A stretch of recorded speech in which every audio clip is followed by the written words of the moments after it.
Although acne comes in many forms, including blackheads and whiteheads, the most severe type of acne is a pimple that develops deep in the skin, causing a red, swollen, and painful bump. To treat this type of pimple at home, follow these tips from dermatologists to alleviate pain and reduce the pimple's size, swelling, and redness. You can reduce your acne by following these skincare tips from dermatologists. Wash twice a day and after sweating. Perspiration, especially when wearing a hat or helmet, can make acne worse, so wash your skin as soon as possible after sweating. Use your fingertips to apply a gentle, non-abrasive cleanser. Using a washcloth, mesh sponge, or anything else can irritate the skin. Be gentle with your skin. Use gentle products, such as those that are alcohol-free.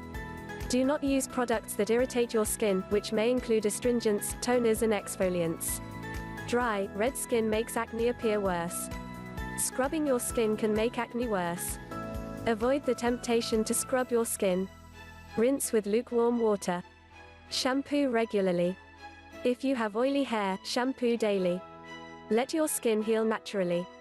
If you pick, pop or squeeze your acne, your skin will take longer to clear and you increase the risk of getting acne scars.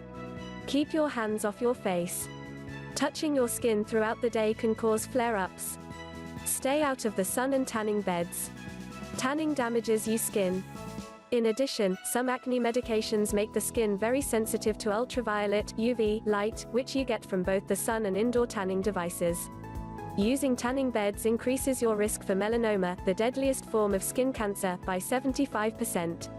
Consult a dermatologist if your acne makes you shy or embarrassed. The products you've tried have not worked. Your acne is leaving scars or darkening your skin. Today, virtually every case of acne can be successfully treated. Dermatologists can help treat existing acne, prevent new breakouts and reduce your chance of developing scars. If you have questions or concerns about caring for your skin, you should make an appointment to see a dermatologist.